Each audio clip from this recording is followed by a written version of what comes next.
بسم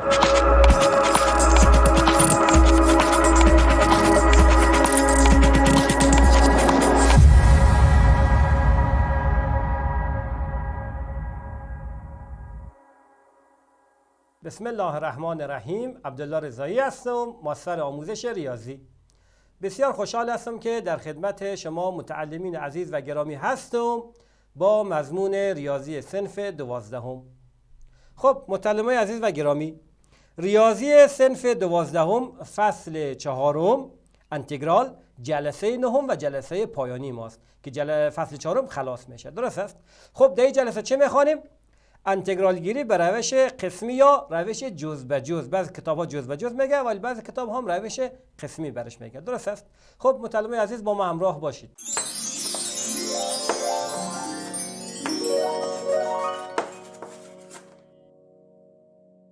عزیزان، اول من با یک مثال شروع میکنم. مثال گفته حاصل انتگرال های ذیل را دریافت کنید. اول انتگرال x مربع در x مکعب جمع 2 به توان 5 dx. دقت کن، راه اصلیش است که ما بیایم قوس به توان 5 چه کنیم؟ انکشاف بدیم. باز x مربع را در همه حدا ضرب کنیم، باز در مثبت و منفی انتگرال جدا میشه. درست است؟ در ضرب تقسیم که میفهمیم انتگرال جدا نمیشه. درست است؟ ولی یک راه دیگه داشتیم، راه تعویضی. درست است؟ تعویضی چی میگفت؟ گفتیم یک بخش از سوال باید یو در نظر بگیریم که زبرش یا مشتقش در خود سوال باشد، که اگر دقت کنید می‌بینیم که ما چی رو یو بگیریم؟ داخل قوس. یعنی ما اگر بیایم x مکعب جمع 2 را نامش بگیریم یو، از دو طرف دیفرانسیل بگیریم، دیفرانسیل یو میشه دی یو، دیفرانسیل یک تابع گفتم مشتقش ضرب در دی ایکس. درست است؟ مشتق x مکعب چی میشه؟ میشه 3x مربع. مشتق 2 هم که صفر است نیاز نیست نوشته کنیم، نه دی ایکس هم یادمون نروه. پس چی شد؟ این شد دیفرانسیل یو شد 3x مربع dx. اگر دقت کنیم میبینیم که dx و x مربعش داریم، فقط یک 3 را نداریم. درست است؟ پس من یک 3 خودم ضرب و تقسیم میکنم، یک 3 در اینجا ضرب میکنم، یک بر 3 در بیرون از انتگرال. درست است؟ پس این انتگرال به چه رقم تبدیل میشه؟ تبدیل میشه به 1 بر 3 انتگرال 3x مربع dx به جاش دی یو رو میمانم دی یو، و به جای x مکعب جمع 2 هم چی رو میمانم؟ یو. پس میشه یو به توان 5. حالا انتگرال یو به توان 5 چی میشه؟ یو به توان 6 بر 6. درست است؟ پس این تبدیل میشه به 1 بر 3 در چی؟ در انتگرال حساب کنیم دیگه، انتگرال نیاز نیست علامه انتگرال بانیم. درست است؟ در یو به توان 6 بر 6 جمع سی. خب حالا اگه ضرب کنیم صورت در صورت مخرج در مخرج، پس میشه یو به توان 6 بر 3 6 میشه 18. درست است؟ پس یو به توان 6 بر 18. خب حالا جمع سی رو که آخر باند، جمع سی رو آخر میمونم. درست است؟ پس من جمع سیش رو آخر میمونم چون سی یک عدد ثابت است دیگه نه. پس جواب میشه یو به توان 6 بر 18. خب یو رو حالا قیمتش وضع میکنیم. یو ما چی است؟ یو ما است x مکعب جمع 2 به توان 6 بر 18. درست است؟ خب چی؟ جمع سی هم که نوشتم در آخر، چون انتگرال چی است؟ انتگرال نامعین است دیگه. گفتیم جمع سی یعنی بین های تابع اولیه که فقط در یک عدد ثابت با هم فرق میکنن. درست است؟ پس جواب از انتگرال بسیار آسان تونستیم دریافت کنیم. با چی؟ با روش تعویضی. اما یک مثال دیگه، انتگرال x ضرب در e به توان x dx. این رو چطور عمل کنیم؟ خب از اون فرمولای ابتدایی بیس نمیشه اینا رو حل کرد. درست است؟ چون بینش ضرب است و در ضرب ما نمیتونیم جدا کنیم. خب روش دیگه چی یاد گرفتیم؟ تعویضی رو یاد گرفته بودیم.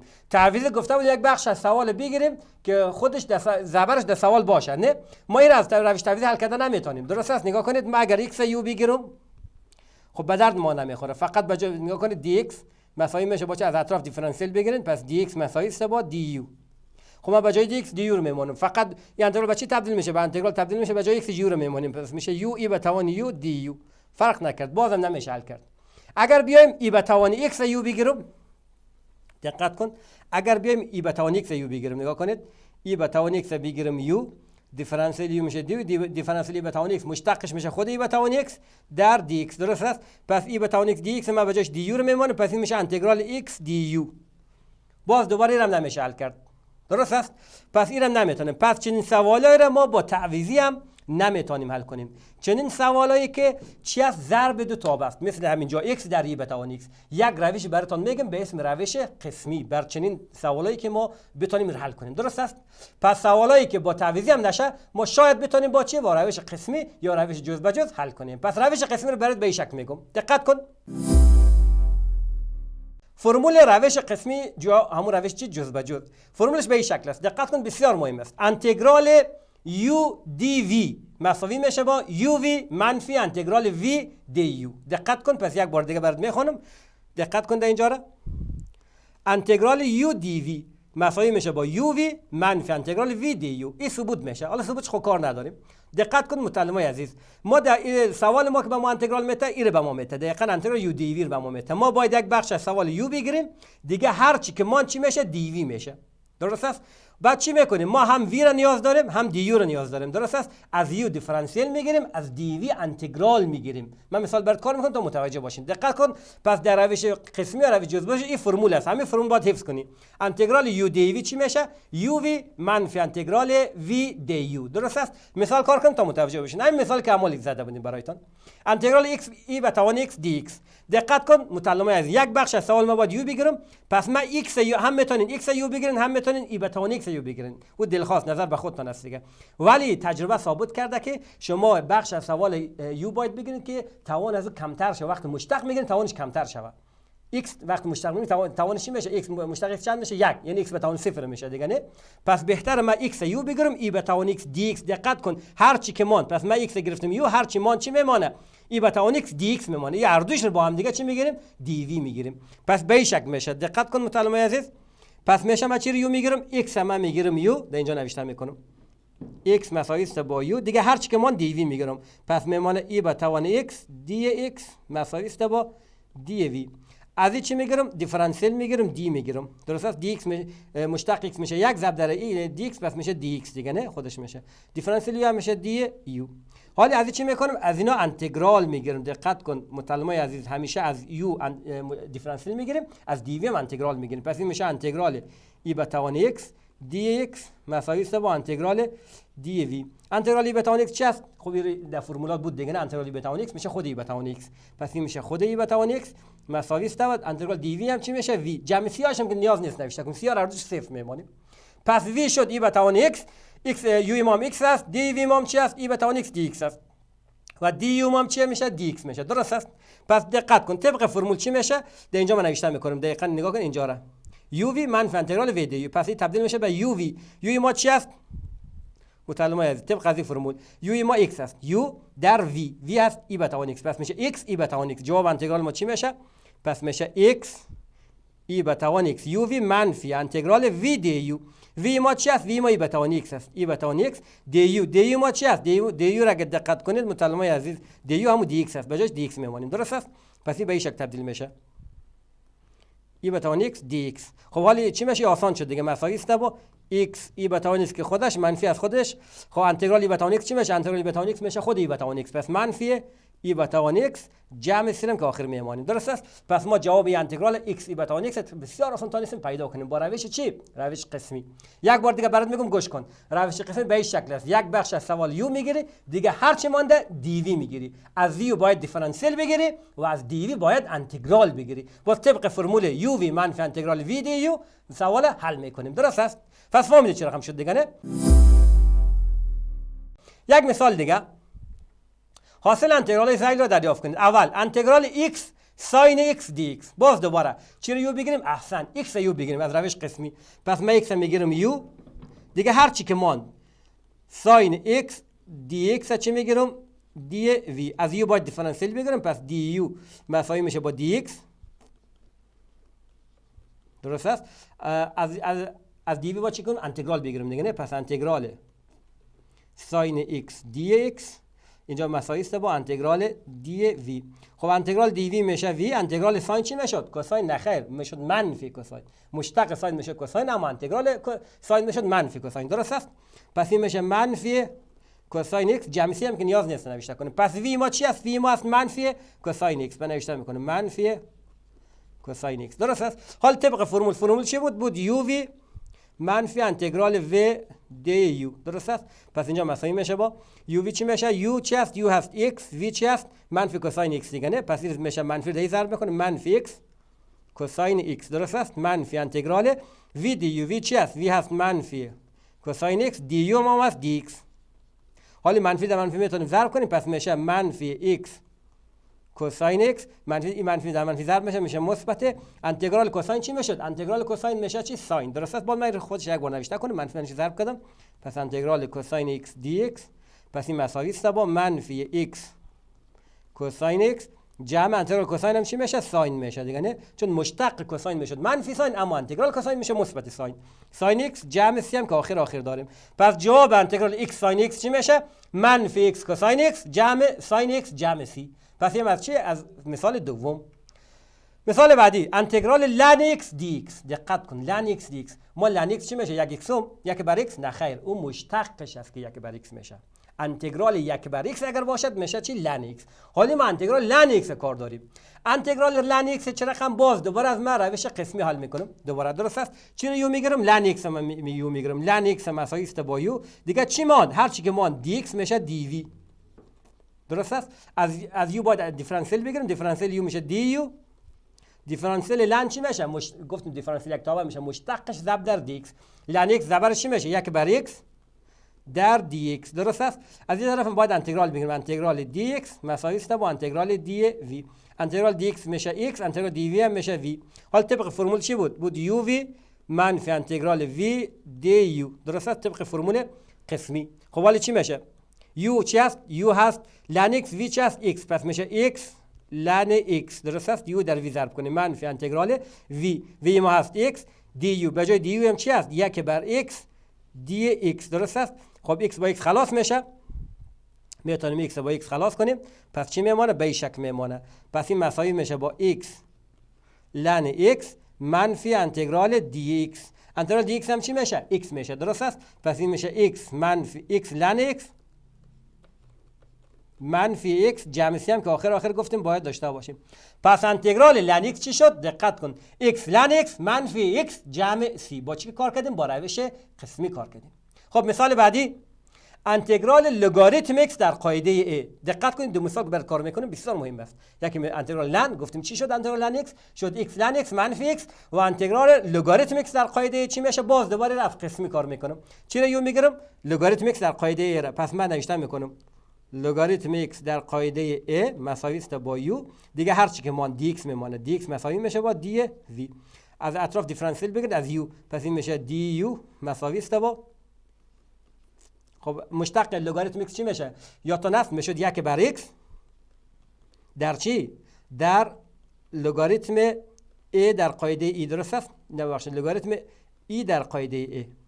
یا تا به شک بود دیگه، نه؟ چون به شک میشه. نگاه کنید میشد یک بر x در یک بر لن طبق فرمولای مشتق یادتان باشد. لن یعنی چی؟ لن یک بر x خودش، نگاه کنید یک بر x خودش در به شک میشد یک بر لن میشه لگاریتم a در قاعده ای. لن یعنی لگاریتم که قاعده شی باشد. خب حالا لگاریتم مخرج در صورت ببریم جای قاعده و عدد عوض میشه، پس میشه لگاریتم ای در قاعده ای. درست است؟ پس به شک میتونیم نوشته کنیم. پس چی شد؟ این شد مشتق لگاریتم در دی ایکس هم باید نوشته کنیم چون دیفرانسیل میخوایم دیگه، نه؟ دی ایکس. صحیح است؟ خب حالا چی میشه؟ انتگرال دی ایکس مساوی است با انتگرال دی وی. خب انتگرال دی ایکس میشه ایکس، انتگرال دی وی هم میشه وی. طبق فرمول چی بود؟ یو وی منفی انتگرال وی دی یو. درست است؟ پس میشه یو وی منفی انتگرال وی دی یو. خب حالا چی میشه؟ مساوی است با یو وی. یو ما چی است؟ یو ما لگاریتم ایکس در قاعده a، وی ما ایکس است، پس میشه ایکس در لگاریتم ایکس در قاعده a منفی انتگرال وی دی یو. درست است؟ وی ما چی است؟ وی ما هست ایکس دی یو. دی یو ما چی میشه؟ دی یو ما میشه یک بر ایکس در لگاریتم ای در قاعده a دی ایکس. درست است؟ باز دوباره ایکس با ایکس خلاص میشه، ایکس صورت با ایکس مخرج، ایکس با ایکس میتونیم اختصار کنیم، پس به شک میشه. دقت کن مطالعه از ما چی نوشته میکنم، پس به شک میشه مساوی است با x لگاریتم x در قاعده a منفی، باز لگاریتم ای در قاعده a یک عدد ثابت است، از لگاریتم میتونیم خارجش کنیم. درست است؟ پس خارج میشه لگاریتم ای در قاعده a در انتگرال dx. درست است؟ خب انتگرال dx چی میشه x. اینجا یک است دیگه در اصل، نه؟ یک dx است، ما هم dx نوشته میکنیم. انتگرال dx چی میشه؟ x میشه. پس این میشه x لگاریتم x در قاعده a منفی لگاریتم ای در قاعده a ضرب در x. درست است؟ خب حالا از یک xش اگر فاکتور بگیریم چی میشه؟ xش اگر فاکتور به شکل میشه x در میشه لگاریتم، درست است؟ اینجا میشه از x فاکتور بگیریم میشه لگاریتم x در قاعده a منفی لگاریتم e در قاعده a درست به این شکل میشه. خب حالی بین دو لگاریتم منفی است، پس چه رقم میشه؟ تبدیل به یک لگاریتم میشه و x تقسیم بر e میشه. پس من جواب آخر در اینجا نوشته میکنم در اینجا. پس جواب آخر ما چی میشه؟ میشه x در لگاریتم x تقسیم بر e با قوسش هم نوشته نکنم. پس این میشه x در لگاریتم x در تقسیم بر e در قاعده a، چون قاعدهش یکیست دیگه نه، یک جمع سی هم آخر داریم. پس انتگرال لگاریتم x در قاعده چی میشه؟ x لگاریتم x بر e در قاعده a جمع سی. انتگرال لن x چی میشد؟ x لن x منفی x جمع سی. یادتون باشه درست است؟ من اینا رو به عنوان یک نکته براتون میگم که حفظ کنین. پس نکته انتگرال لن x dx چی میشه؟ x لن x منفی x جمع سی و انتگرال لگاریتم x در قاعده a چی میشه؟ میشه x لگاریتم x تقسیم بر e در قاعده a جمع c. پس این دو نکته بسیار مهمه است. صحیح شد؟ پس این دو فرمول باید حفظ کنی چون در سوال کنکور ما از اون داریم. خب مطالعه از سوالات کنکور.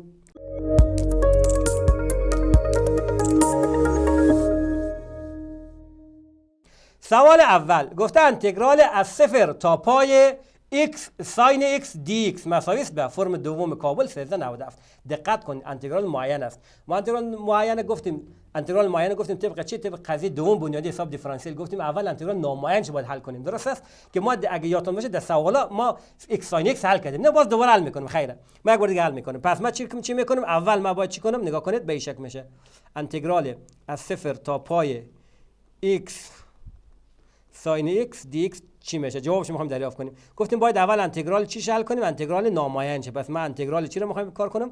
انتگرال x ساین x dx. این را چی کار میکنم؟ از قسمی کار میکنم. درست است؟ چی رو یو میگیرم؟ x یو میگیرم. پس x مساوی است با یو دیگه هر چی مان ساین x dx ساین x dx چی میگیرم؟ dv. در اینجا میشه dx مساوی است با du. در اینجا چی میشه؟ و انتگرال باید بگیریم دیگه. پس انتگرال ساین x dx مساوی است با انتگرال dv. انتگرال ساین چی میشه؟ منفی کوساین x مساوی است با v. پس طبق فرمول چی میشه؟ میشه uv منفی انتگرال v du. درست است؟ پس اینجا نوشته میکنم. خب u ما چی است؟ u ما x است در v دیگه نه. پس میشه منفی x کوساین x منفی انتگرال v du.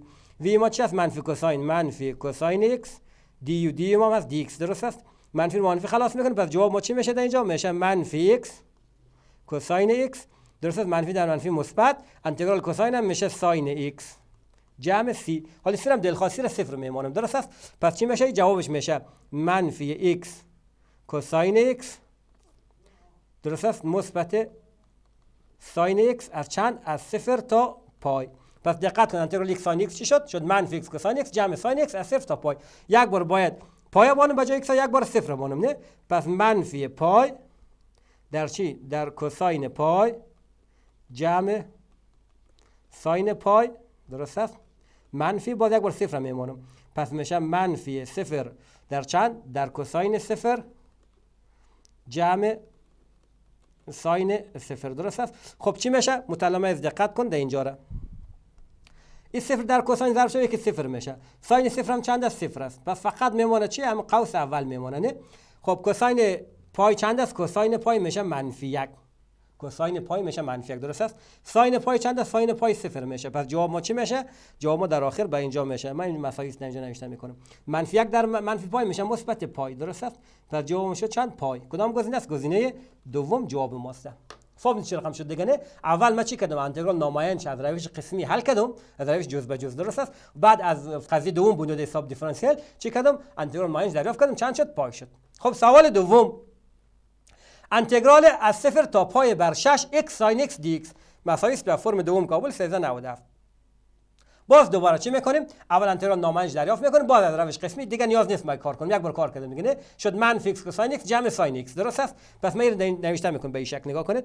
پس انتگرال از چند میخوایم؟ از 0 تا پای بر 6 چی رو میخوایم؟ x ساین x dx میخوایم نه. پس ما انتگرال x ساین x dx ما اگر از قسمی کار کنیم چی میشد؟ شد منفی x کوساین x جمع ساین ایکس جمع سی. درست است؟ حالا ما چی میکنم؟ حالا از این استفاده میکنم دیگه، نه؟ پس سی را صفر میمونم، پس میشه منفی ایکس کوساین ایکس جمع ساین ایکس از چند؟ از صفر تا پای بر 6. خب جواب چی میشه؟ یک بار چی رو باید بانیم؟ نه در اینجا نوشته میکنم مساوی میشه. یک بار پای بر 6 میمونه، پس میشه منفی پای بر 6 کوساین پای بر 6 جمع ساین پای بر 6. درست است؟ داخل قوس منفی از خود فرمول. حالا یک بار صفر میمونیم، پس میشه منفی صفر در کوساین صفر جمع ساین صفر. خب چی میشه؟ باز متعلمای عزیز و گرامی دقت کن اینجا را. خب یکی صفر میشه، در اینجا میشه صفر. خب ساین پای بر 6، پای بر 6 میشه چند درجه؟ 30 درجه. ساینش میشه 1 بر 2. درست است؟ کوساینش میشه جذر 3 بر 2، میشه جذر 3 بر 2. درست است؟ خب حالا چی میشه اگه من رو ضرب بسازم؟ پس میشه منفی پای جذر 3 بر 2، 6 هم 12 میشه. صورت در صورت، مخرج در مخرج. درست است؟ پس میشه منفی پای جذر 3 بر 12. درست است؟ پای 3 تا نوشته کنم. منفی پای جذر 3 بر 12 جمع 1 بر 2. کدام گزینه است؟ اگر دقت کنید گزینه اول است. جمع 1 بر 2. 1 بر 2 مثبت است. منفی پای جذر 3 بر 12 گزینه اول جواب صحیح ما میشه. درست است؟ خب سوال سوم، سوال آخر. انتگرال لگاریتم x در قاعده ای دی ایکس به شرطی که x ما بزرگتر از صفر و x ما خلاف 1 مساوی است به فرم دایکنده 397. اگر دقت کنید متعلمای عزیز و گرامی، انتگرال لگاریتم x در قاعده همون لن x است دیگه. چون میفهم لگاریتمی که قاعده‌اش ای باشد همون لن است. پس ما چی رو داریم؟ به این شکل است. انتگرال لن x dx چی میشه؟ میشه x لن x منفی x جمع c. خب کدام جواب است؟ میبینیم که هیچ کدوم از جوابا از گزینه‌ها با جواب ما شبیه نیست، نه؟ اگر کمی دقت کنید گزینه اول ما اختصار میکنیم. نگاه کنید گزینه اول چی میشه؟ x منفی x لگاریتم ای در قاعده x بر لگاریتم ای در قاعده x dx. درست است؟ جمع c. جمع سی. من میتونم به شکل اختصار کنم. لگاریتم مخرج از هر دویش هست، مخرج بر دو میتونم. پس x بر لگاریتم ای در قاعده x منفی در اینجا چی میشه؟ میشه x لگاریتم ای در قاعده x بر لگاریتم ای در قاعده x جمع سی. درست است؟ حالا چی میکنم؟ حالا به این شکل است. اگر دقت کنید من رو که میتونم اختصار کنم. این لگاریتم در کسر اول اگر دقت کنید من لگاریتم در صورت انتقال بدم. در کسر اول لگاریتم در صورت انتقال بدم جای ای و x تبدیل میشه. پس چی میشه؟ پس این میشه مساوی است با x لگاریتم x در قاعده ای منفی x جمع سی.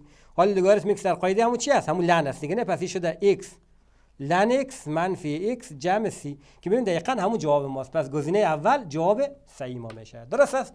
خب متعلمای عزیز و گرامی، پایان فصل 4 مانده نباشین. بخیر باشین. خداحافظ.